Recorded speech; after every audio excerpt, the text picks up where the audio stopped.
Jayanarayan Vyas University. Professor Srivastava has an experience of 37 years in teaching and research. He was awarded the Excellence in Science and Technology by Indian Science Congress and Government of India and Bharat Ratna APJ Abdul Kalam Gold Medal. We cannot do justice in putting his significant contribution to the field of education in words. So without taking any further time, I would humbly request our Chief Guest Professor Srivastava to address the audience on this occasion. Sir, please.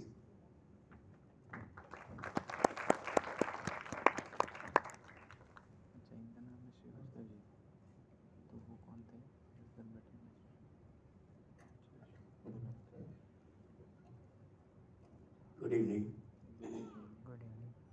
What a wonderful evening it is. Dignitaries sitting on dais, Director, IIT Jodhpur, and Shri Golia ji.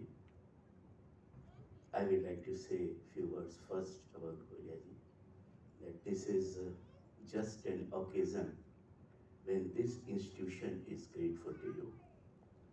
This city is grateful to you, and as such, education and humanity will remain grateful to you. Sir, this contribution, generation yet to have, will never forget what you have contributed to us.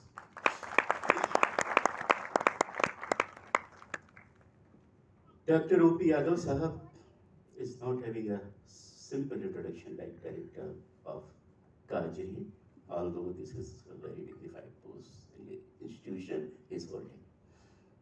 He is a very distinguished scientist of this country, I know, and his contributions are being admired by everyone in the country.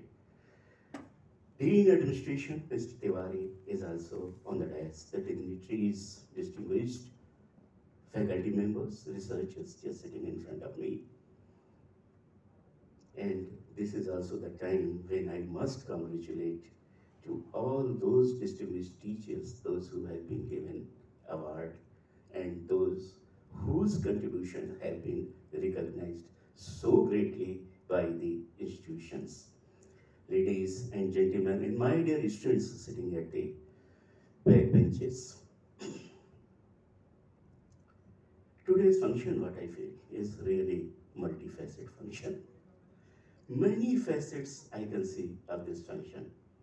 To start with, if I would like to use terminology what respected Agrawal Sahab do use for this IIT, it was truly started with 01 IIT R from my own university's campus, Jayanarayan Vyas University, MBM University.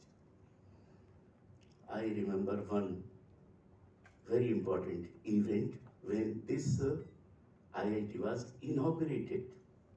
Many dignitaries were on the dais, including Ashok Gehlot Sahab. But the then first director of IIT has given a speech. I have never seen such a small speech ever. Kalra Sahab. He has said that institutions speak for itself. How great sentence he has spoken. And when Agrawal Sahab have reached to 05 of IIT J, the sentence is now gaining its true respect. Sir, in every section since Agrawal Sahab has taken over, my own field, if let me tell you, I belong to a subject of earth science, geology, and obtained and taken later PhD, etc., etc., etc.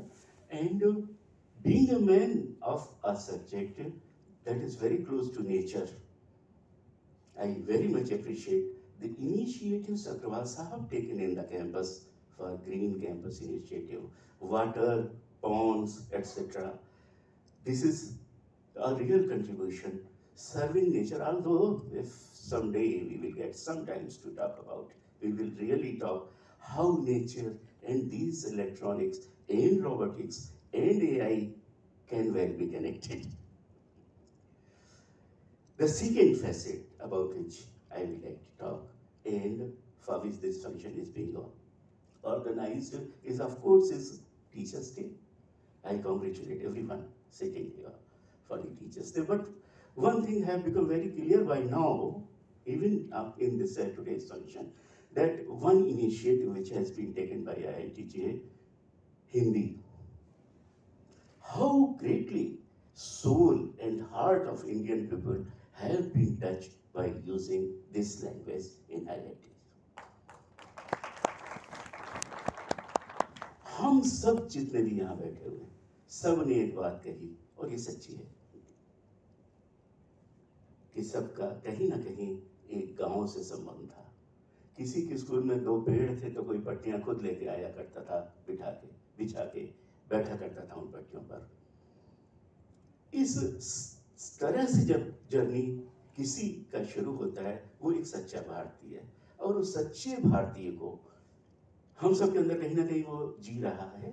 और specially जब हम लोग school days में थे तो जरूर उस चीज को हमने कहीं ना कहीं अपने दिल में जरूर महसूस किया था।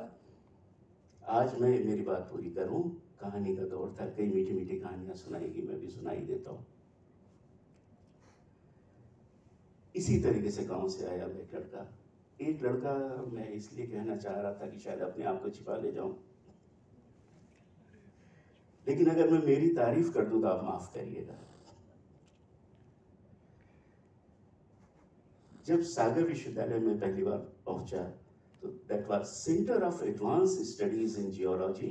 The head of the department was an English person, although he has taken he was Indian nation later, W.D. West, a very distinguished scientist of this country। और उनको जिस तरीके से जवाहरलाल नेहरू कई लोगों को ढूंढ के लाए थे, उसी तरीके से उनको भी लाए थे W.D. वेस्ट। उस वातावरण में हमें संघर्ष, जो इन बच्चों ने भी कहा हिंदी में, 2 चीजों के लिए करना पड़ता था। एक तो सब्जेक्ट समझने के लिए और दूसरा पूरी तरीके से लैंग्वेज समझने के लिए। मैं बिल्कुल एक्सेप्शन नहीं था। इस बात को मैं कहूँ इसके पहले मैं एक बार फिर से राधाकृष्णन साहब को याद करना चाहूँगा। हमारे विश्वविद्यालय को 62 में जब शुरू हुआ, इनॉग्रेशन स्वयं डॉक्टर राधाकृष्णन ने किया था। मेरा उनसे एक तरीके से कोई पर्सनल भी एक रिलेशन हो सकता है कि मेरे पिताजी की डिग्री में, जो स्वयं एक प्रोफेसर थे, डॉक्टर राधाकृष्णन के सिग्नेचर थे। राधाकृष्णन साहब को देश का कोई भी प्रोफेसर हो, एकेडमिशियन हो, साइंटिस्ट हो, जरूरी नहीं फिलॉसफी का हो, लेकिन जरूर से उसने उनकी वो किताब पढ़ी होगी, Indian philosophy. Distinguished academicians and of course the second president of India and vice chancellor Aligarh Muslim university and many more। तो मैं आपसे बात कर रहा था कि जब मैं विश्वविद्यालय में पहुंचा और अंग्रेजी के उस वातावरण में एमटेक करने के लिए ग्रेजुएट सिर्फ हुआ था, और एमटेक का वो जो पैटर्न था, उस समय आईआईटीज में सेमेस्टर शुरू हो चुके थे, और इसके अलावा यूनिवर्सिटीज में इस सेमेस्टर का उतना ज्यादा रिवाज नहीं था, लेकिन W.D. वेस्ट उस सेमेस्टर के रिवाज को वहां लाए थे। बीएससी किया हुआ 19 साल का एक लड़का जब अचानक से उस सेमेस्टर सिस्टम में पढ़ाई करता है, हमारे सारे टीचर्स एक तो विदेशी थे, लेकिन जो देश के थे वो जरूरत से ज्यादा विदेशी थे। Germany, London school of mines से, इंपीरियल कॉलेज लंदन से पढ़े हुए सारे टीचर्स, हिंदी बोलने का कोई सवाल ही नहीं होता था। उनमें से हमारे एक टीचर थे जिनको मैं आज याद करना चाहूँगा, प्रोफेसर नायक साहब। वो जब पढ़ाते थे तो ऑब्वियसली हिंदी का कोई शब्द नहीं था, लेकिन उनके पढ़ाने में पश्चिमी सभ्यता की कुछ चीज़ें ज़रूर आ गई थी, जिनकी आशाएं करके हम आज तक उसको नहीं कर सके। इस सब्जेक्ट के अगर मान लीजिए 60 टॉपिक्स हैं, तो उन पे टीचर तो लेक्चर देता है, ट्रांसफॉर्मेशन ऑफ नॉलेज ज़्यादा करता है, लर्निंग थोड़ी कम करता है। प्रोफेसर साहब पूरे 60 लेक्चर देने के बाद हर स्टूडेंट को 60 सब्जेक्ट पे एक स्टूडेंट को स्पेशलाइज्ड भी किया करते थे, और मुझे एक ऐसी टॉपिक मिला। प्रोफेसर साहब ताजे जर्मनी से आए थे, बड़ा रोबीला उनका चेहरा था। रोबीला मैं इसलिए कह रहा हूँ कि उनकी जो दाढ़ी थी वो जर्मन थी, मतलब फ्रेंच दाढ़ी तो आपने सुना है, जर्मन वो होती कि अगर आप फ्रेंच बना दीजिए। बड़े रॉबिले चले जब वो पढ़ाया उन्होंने, मैं भी मेहनत करने वाला स्टूडेंट था, वो सेमिनार जो तैयार कर रहे थे, करते करते उसकी ये परिणति हुई कि एक रिसर्च पेपर में कन्वर्ट हो गया। किसी एक देश की बहुत बड़ी सेमिनार में रिसर्च पेपर पढ़ने गया, उन्होंने भेज दिया कितना छोटे से बच्चे को, जिसने रिसर्च की एबीसीडी नहीं, जो एब्स्ट्रैक्ट नहीं जानता था, जो टाइटल नहीं जानता था, सब कुछ उन्होंने सिखा दिया, रेफरेंस लिखना सिखा दिया, साइटेशन सिखा दिया। जब मैंने वो पेपर वहाँ पढ़ा, मैंने माफ़ी मांग ली है मेरी तारीफ पे, तो I got the best paper award in that conference. जब मैं वहाँ से वो अवार्ड लेकर पहली बार गुरुजी के पास पहुँचा और उनके सामने खड़ा होके जब मैं उनसे कुछ कहना चाह रहा था कि sir it's all because of you, आपने इतना, मैं I was so thankful to my teacher कि मेरा गला भर गया। और बोलते बोलते मैंने सर से कहा कि सर ये अवार्ड सब कुछ जो भी है आपके कारण है, अदरवाइज ये कुछ ना हो पाया होता। लेकिन उसके साथ मैंने एक गलती कर दी, बहुत बड़ी गलती थी कि मैं अगला सेंटेंस कह गया, आपका एहसान मैं कैसे चुकाऊंगा। सर एकदम सीरियस हो गए, वही सख्त चेहरा और सख्त हो गया और जोर से बोले, श्रीवास्तव तुम मेरा एहसान कभी नहीं चुका सकते, लेकिन मैं तुम्हें रास्ता बता सकता हूं। You give it to the next generation. अगर तुम सच में अपने टीचर के ओब्लाइज्ड हो, आने वाली जनरेशन को जितना दे सको उतना दे देना। मैं सच कहता हूं कि इस सेंटेंस ने मेरी लाइफ बदल दी। सामान्यतः शिक्षक दिवस पे जो हम फंक्शन करते हैं, हम अपने विद्यार्थियों से जरूर ये आशा करते हैं कुछ कुछ लेके जाएं, कोई मैसेज, कोई संदेश। मेरे अपने जीवन का अपना ये अनुभव आपको दे रहा हूं। Thank you very much. Thank you very much, sir. Your words have truly inspired us.